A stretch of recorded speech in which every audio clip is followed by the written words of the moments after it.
very much, as Louise said, for people finding the time to join this afternoon. So hopefully I will be able to share some useful, informative information. Obviously, we're all a cross-section of people, so I don't know what your knowledge or context is in terms of the links between domestic terrorism and global terrorism. They are getting IT sorted. So yeah, I'm just going to go for it. So I'm not an academic. On the slide, you can see different examples of my areas of work as a domestic abuse consultant. So I've been kind of chewing on the bit on this one quite some time. And generally speaking, how it works for me is that I come across a certain aspect of something that links with domestic abuse that intrigues me and grabs my attention, and I want to learn more and understand more, which among other things deepens my understanding, enriches my practice, broadens my application of the issue, and keeps me extremely busy. So I first came across the concept of looking at the links between domestic terrorism and global terrorism when sort of comparing the similarities. So the tactics used, the predominant target audience, the beliefs held, and some of the psychology of that sort of sits behind a perpetrator in whatever shape or form they are. So the correlation between those points I thought were worth looking at, most definitely at home and on the streets, and it was quite noteworthy. So I went out to find some more information. So we'll start with domestic abuse. This accounts for, in crime reporting terms, which we know isn't particularly reflective of the fact, a third of violent crime is due to acts of domestic abuse. The misogyny underpins all of the acts of domestic violence and abuse and is ignored and accepted due to the misinformed fragility, I would say, because people who are misogynistic, they are misinformed in what masculinity is. The stats on the screen are in reference to stats from ONS back in 2017, which was quite a significant year for us in domestic and global terrorism in the UK. So that's why I picked this year. But we know that these figures have increased beyond what they were in 2017 anyway, since the first lockdown last March, because there's been much more sort of focus on it. But in terms of a proportionality of frequency, severity, and the population numbers that we have, they're still fairly representative, really. Yeah, I mean, I take it you've seen the request. Oh, someone's got a phone call, sorry. So we've got 1.9 million adult victims of domestic abuse. 1.2 million of those are female and 713,000 are male. And so the presence of males in those numbers alone is quite prevalent. It's estimated it's over half. I don't think it's as much as 2/3, but of male victims of violence are victims of male violence, which, you know, the sort of opposing campaigning groups don't mention very often. Obviously, women can be abusive, and majority, not all, but majority of cases where there is a female perpetrator and a male victim, then this is generally down to acts of violence in the form of defense or protection. And it quite often gets misrecorded, which is why we've got over 90% of the female prison population there due to domestic abuse related criminality. Not always in that context, but a lot of the time. This isn't the key theme of today's presentation, but we're just looking at all the levels of violence, specifically across society, it gives us that increased understanding of the source of the misogynistic acts, a victim's instinctive response to increased fear and threat, all combined with the fact that a perpetrator sees their victim as a second-class citizen, regardless of the perpetrator's gender or sexuality. So it's a great cultivation bed that is provided by society in terms of these acts of violence. So I've got a fabulous quote here from Evan Starr. I love this one. If we're waiting to see acts of violence, we have missed 98% of coercive control already experienced. So I'll just put that one in. Again, coercive control is a massive topic, but we can't talk about domestic abuse without mentioning it, because it is the bedrock of domestic abuse. It is also far more significant in increasing fear in victims, be they the primary victim, i.e. the adult, or the children. And fear is a constant theme in terms of looking at this broad topic that we're talking about today. So it definitely needs a mention. The coercive control aspect is more aligned with misogynistic views, because it focuses so much, not solely, but it focuses so much on the emotional and psychological impacts and effects, which is obviously more to do with me, myself, and where I fit in the world, very lay terms, but generally speaking. So the other aims of coercive control is isolation, intimidation, humiliation, and degradation. There's a load of byproducts that go along with that. But if we remind ourselves of Evan's quote, when we're thinking about domestic abuse and when we're thinking about fear factor, then we can see that this is, you know, the dynamics where there is significant, sustained and frequent acts of violence. They will not continue without coercive control being in place first. It has to be there in the first place.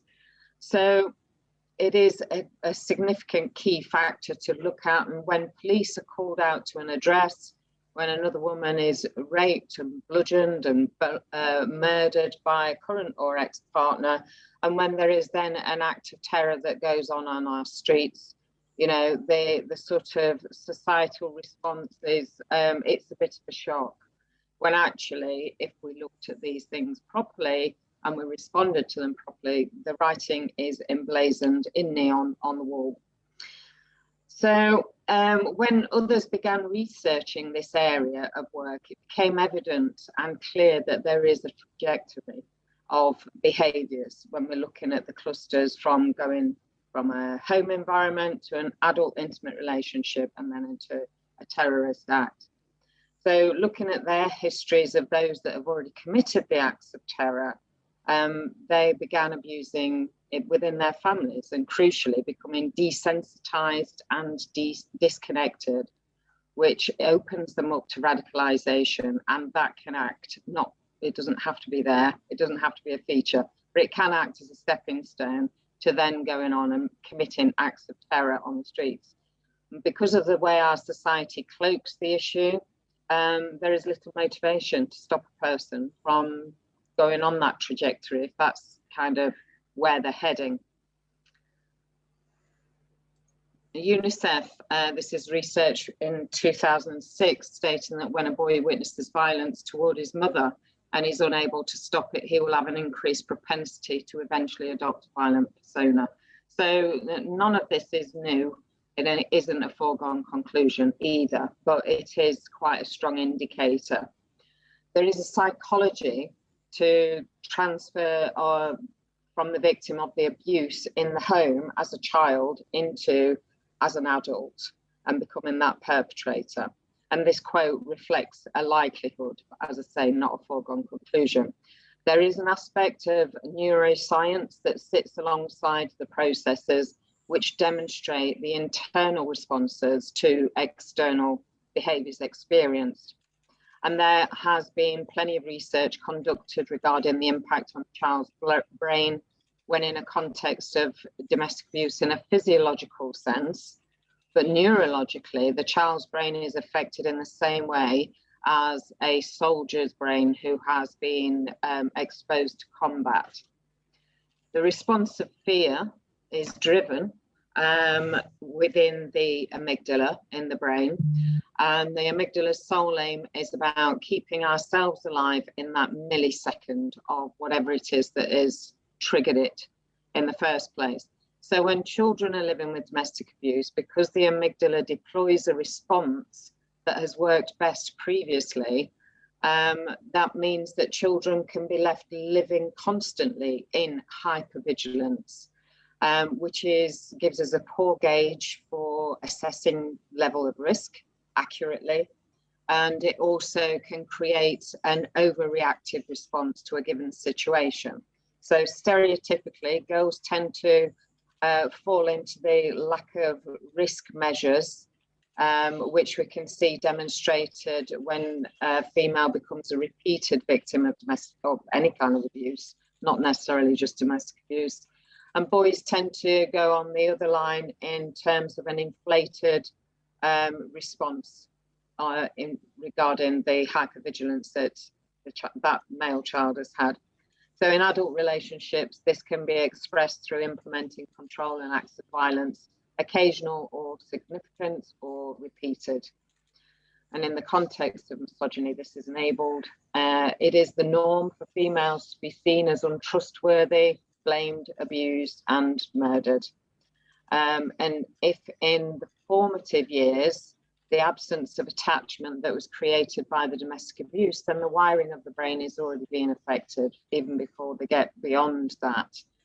So interestingly, when we focus on coercive control specifically, primary victims living in a context of coercive control with just occasional and what is sort of referred to as mild acts of violence occasionally, that victim is living in a constant level of 75% of fear every day. The victim who is getting significant, sustained and frequent acts of violence, their fear is different, and the levels of their fear felt and experienced is different, and it's less than 20% compared to the 75. So the combination of the two gives us a demonstration of the level of fear. But the more fear and cortisol and adrenaline that I, as the parent, the victim, is dining out on, the less present I am for my children, which again can impact and impair that attachment in those formative years. And it might be that as the victim, the best way I can protect my children is to ignore them. That's the safest thing I can do for them. So all of these things then have that neurological impact and response on the child. And if there are significant frequent acts of violence, then that just adds another layer of desensitizing to acts of violence, which sort of takes it up the next notch in terms of potential direction that child's going to go in. The 4 stages of radicalisation, and this is one aspect of the 4 pillars. There's lots of different research that they're all very similar. So radicalisation is very much more hooked on a faith-based context, and that's why radicalisation isn't a necessity to then go on and commit acts of terrorism. But it can be that stepping stone for where it fits with people's contexts and their belief systems and such. I'm just aware of the time. I ran over last time. I'm trying really hard not to this time. So when we use radicalisation aspects in the intimate partner abuse context in a backdrop of misogyny, this enables getting used to and normalizing the use of the impacts of abusive behavior to someone that they claim to love. And through this process, there can be an upward spiraling of the perpetrator's enjoyment of that control. The fact that their victim doesn't walk out and leave at the first point of feeling hurt, upset, tearful, etc., demonstrates to the perpetrator the level of control that they have. And with a context of a perpetrator also feeling wronged, combined with a misguided mission for the greater good, then the transfer of skills honed in the home environment onto the streets is not a massive step away. So I just thought it was quite useful to just highlight the aspect of radicalisation.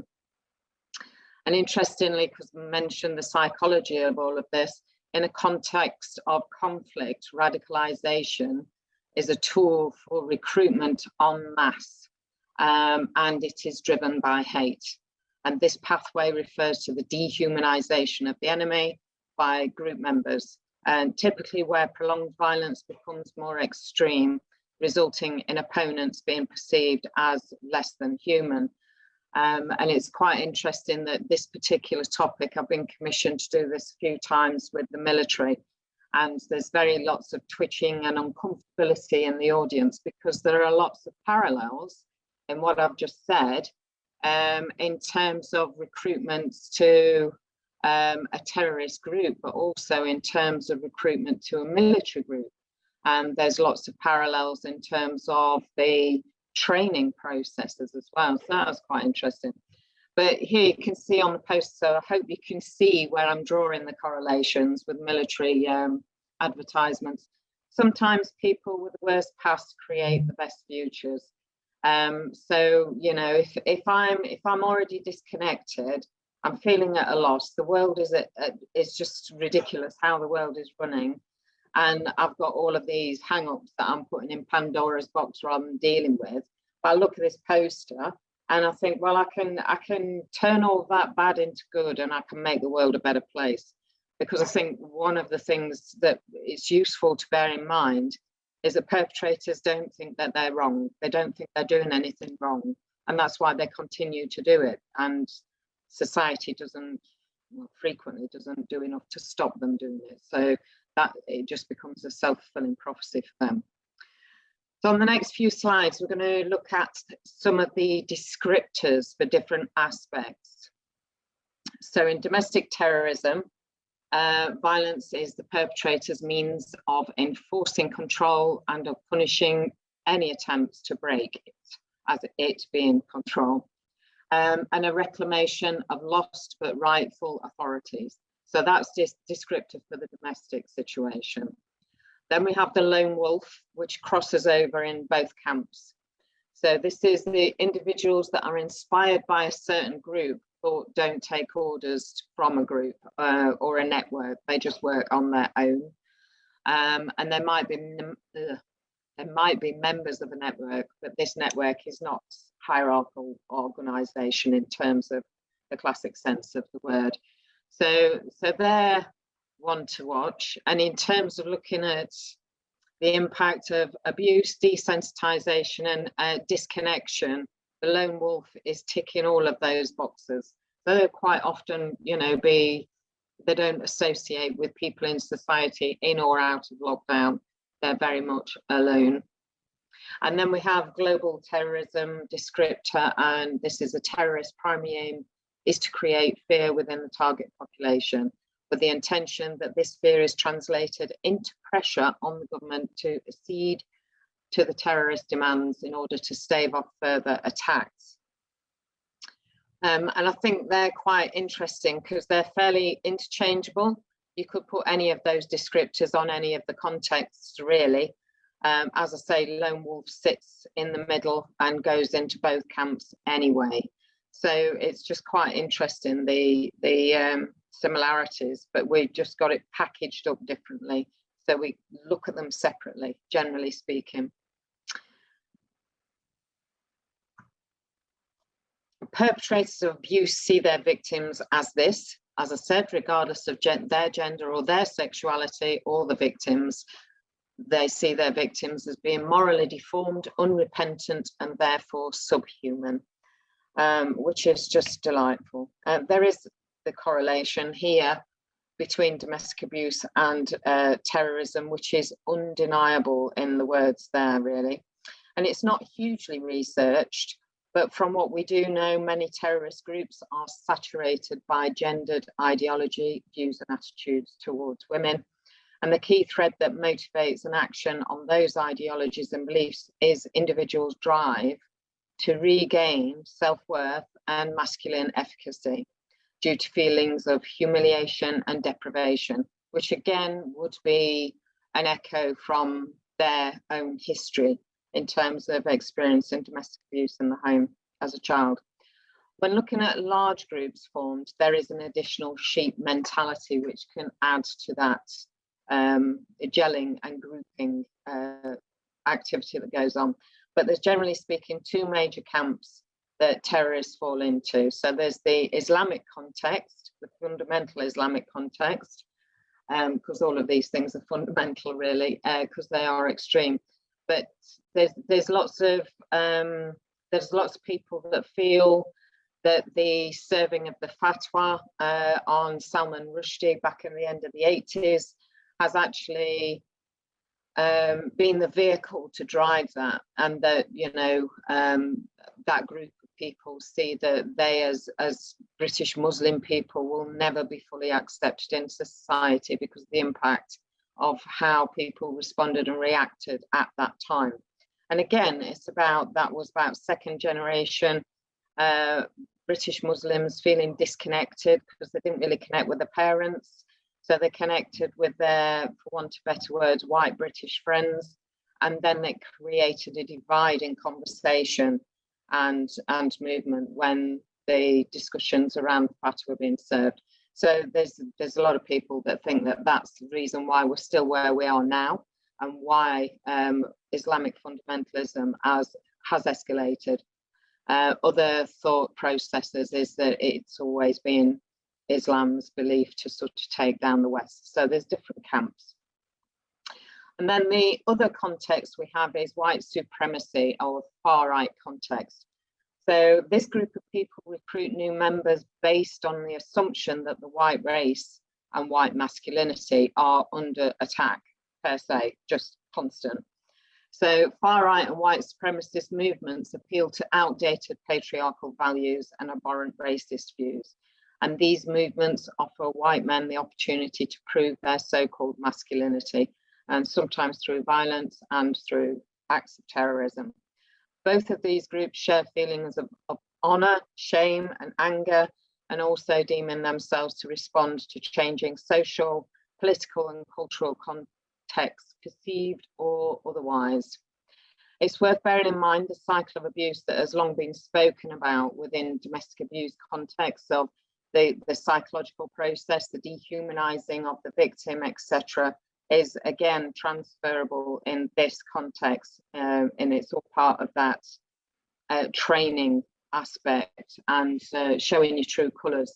So it all leads to a breeding ground for recruiting from one fundamentalist group or another, making radicalisation just another potential step along the process before committing acts of violence. And Joan Smith has done quite a lot of research regarding our homegrown terrorists, and there's a quote from her, and she says, the extraordinary link between domestic terrorism and global terrorism is that perpetrators are practiced in private before their public outbursts. And I think that kind of coins it, really. But perpetrators who go on to be radicalised and then commit acts of terror have disconnected with those around them, that is for sure. And additional to that, along with the societal reinforcements, a perpetrator's inflated self-importance, a fragile ego, when the only thing left to them to do is to escalate, and our systems aren't effective enough in stopping them, which just self-fulfilling prophecy for them. So in terms of global terrorism, and bearing all of that in mind, all of the perpetrators responsible for the attacks coming on listed on the slide here very quickly are all domestic abuse in their histories, and the abuse was against their partners, their wives, their sisters, or in one case it was his adopted mother. Several of these attackers had a keen radicalized alignment to a religion. Others were from the perspective of a right-wing political agenda, but they all equally shared a hate of females. So that was kind of the bottom line. Oh, I missed Sydney off. And then looking specifically at the figures that we've got for terrorist acts that have already happened here in the UK, then we have that 93% of them were male, 72% of them were British, 43% lived in London. I would add on to that, lived in London at the time of the acts. They weren't all sort of born and bred London people, but that's where they accumulated, because that's where the vortex of other people that were like-minded were meeting. 38% were already known to the police, and then 48% were already known to MI5. Those two databases frequently don't talk to each other at all, which is why we end up then having a look at the impacts and the effects of not having intervened effectively and dealt with the core issues in the first place. So the Westminster Bridge attack went on for a whole 82 seconds, left 5 people dead and 29 injured. And this guy was well known to the MI5. He was a lone wolf. He was known to the services, as I've said, and he was one of the more consistently violent men in recent terrorist profiles in the UK. So in terms of the writing was on the wall, this was definitely one of them. There are decades of intelligence on this man for his criminal damage, possession of offensive weapon, ABH, threatening behaviour, assaulting a police officer, unlawful wounding. He did various short sentences at Her Majesty's pleasure, which is where he picked up his Islamic fundamentalist views and radicalisation, and then went on to commit this terrorist act. Generally speaking, the majority of the radicalisation in UK turf is in the prison system rather than the mosques, as naysayers prefer to refer to it. But there's more of it goes on in the prison system, most definitely. This attacker had a history of slicing off people's faces. In one of the attacks, he bludgeoned a man in the nose with a blade. It was quite a significant assault, shall we say. And the reason why he attacked this guy was because this guy had wrongly accused him of being an undercover police officer. So his hatred for the police and the state were perhaps only just second place to misogyny. And so he was actually charged with attempted murder on this one. But in terms of how we intervene as a society, epic fail, because he was acquitted on a plea of self-defense. So I'll leave that one to sit. Joe Cox murder. This was perpetrated by a man who pledged allegiance to the far right, and he demonstrated that by shouting out Britain first at the point of murdering her. His history leaves no doubt that he aligned with neo-Nazis, and he often spoke openly and proudly of the Soho bomber for his acts of cleansing society. His misogyny was not manifested in the usual intimate partner relationships that we have knowledge of. At least it was in relation to his mum, and his hatred of his mum was based on her being female. He was white, she was white. At one point during his childhood, she married a guy from the Caribbean and gave him, as in the murderer, gave him a stepbrother who was dual heritage. And so that was what fueled all of his hatred, really. And this attacker researched matricide and the highly offensive term miscegenation prior to the attack itself. So that's the sort of psychological building up to the event. The hatred for his mother and the resentment, he put it all at her feet, not the fact that these were abusive relationships that she'd suffered.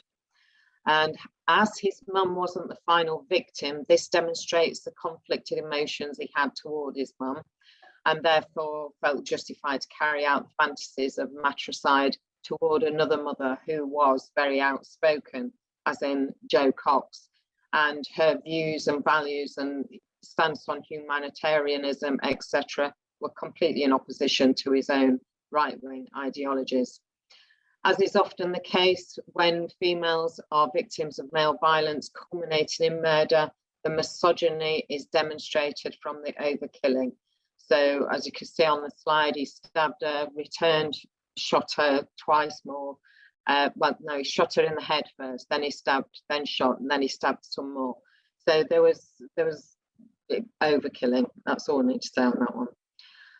And then the last one I have is the Texas shooting. This is the deadliest terrorist attack on Texas record. And this, oops, gone too far. This attacker had a lifetime of high-risk domestic abuse on record, ammunitions and firearms ban, which was a futile piece of paper. He was court-martialed when he was serving in the Air Force. And unfortunately, once you're court-martialed, you get an ammunitions ban, but the Air Force forgot to pass that on to the FBI. So he was free to purchase arms all the time. And in this case, just to mix it up some more, there was no racial evidence, there was no right-wing or religious hatred that motivated the attack. This was purely misogynistic, and it was driven, and he said his intention was to teach his mother-in-law a lesson, is why all of those people were traumatized or murdered. In his childhood, he attended a Catholic school-based school, a faith-based school, which he engaged with really well. And then at some point there was a shift and he disengaged with it, declared himself an atheist, quite publicly preached about that, and then moved on into adulthood, where he was married, unfortunately for his poor wife. He was court-martialed whilst he was married to this first wife, and he was charged with assault, aggravated assault on his toddler, who was his stepson, because he fractured his skull, 2 charges of pointing a loaded gun at his wife, 2 charges of threatening his wife with an unloaded gun. He pleaded guilty to the assault charges, therefore the firearms charges were dropped. Go figure that one. And as a response to the changes made, he went on to make threats to his superior officers about the court-martial, which is kind of not what you do either. His ex-wife described living in constant fear, threatened at gunpoint, repeated threats, abuse of pets, threats to kill, choking, raping, and waterboarding she experienced frequently. So the history of aggressive and abusive behaviours recorded over his lifetime is extensive. His obsession continued in terms of accessing the firearms, and it was well known and well documented. He was refused a license in Texas at one point, but again, a bit like the court-martial, it relies on a perpetrator to be honest and people to check the paperwork. So on the paperwork, when it said, have you been court-martialed, have you got a ban, he ticked no, and so there we go. So he shared pictures of his ammunitions. He didn't keep it a secret that he'd broken the law. Nobody stopped him. Nobody stopped him at any and every opportunity. He bought dogs for target practice, and he openly talked about his obsession with stories of mass shooting, and he might do one himself one day. So again, the writing was well written in big white letters on the wall. It was a ticking time bomb. So I like to try and finish on a positive, because I quite often feel like the Grim Reaper on the topics that I work in. So things that we need to change listed on the screen there. I think the bystander culture has had a little bit of positive leverage since we've been in lockdown, but the rest of it's still not really working. And often looking back on case histories on these perpetrators, many agencies, communities, families, friends will have noted changes, but not much more than that. Our evidence-based research and data collecting is hugely informed in evidencing indicators to look out for, such as typologies, cluster behaviours, increasing risk, being more publicly open, domestic abuse history, criminal history, violent history, a better policing of the facts. We get that all of the time, that's not working well, a better education of relationships and connecting, and social inclusion rather than vilification. So I'm thinking in terms of single mothers that have fled to protect them and their children, and they're just vilified because they're single mothers. So all of these things and more also need taken into consideration. And it would not be correct to state that there is a definitive causal link between domestic abuse and acts of terrorism. If that were the case, then there'd be far more terrorist acts happening on a regular basis. But taking all of the above into consideration gives us some more red flags to explore and look at differently in terms of how we conduct ourselves and how we address the issue and respond to the issue. And in my opinion, part of the reason why it's not a direct causal link is because as humans, we are obviously complex, and it depends on the severity, the age I'm at, and the significant levels of violence that I am experiencing by being in an abusive environment. So those few points alone will impact the severity of my belief systems, and in turn they will increase potentially my vulnerability as a perpetrator, and say vulnerability in inverted commas, to become radicalized. And for some, the journey goes no further, or even it's just really quite short-lived. You know, they go through that and then it stops. Something wakes up, and something changes, and they don't continue down the radicalization and terrorist act group action. And for others, it can take them further into committing larger acts on the global stage. And more than 70% of UK terrorists have a definitive history. And we know how rubbish the police are at recording abuse. So 70%, then that doesn't mean to say that 30% there was no abuse. It's just it didn't come up on the radar and therefore didn't get logged on the system. Of those UK terrorists, 60% were inspired by Islamic fundamentalism, 40% were inspired by right-wing ideologies, 100% held misogynistic views. So, and when we also consider that in 2017, as I said, it's a pertinent year, 21 females were murdered by global terrorist acts on the streets of the UK. 64 were murdered by their ex or current domestic partners.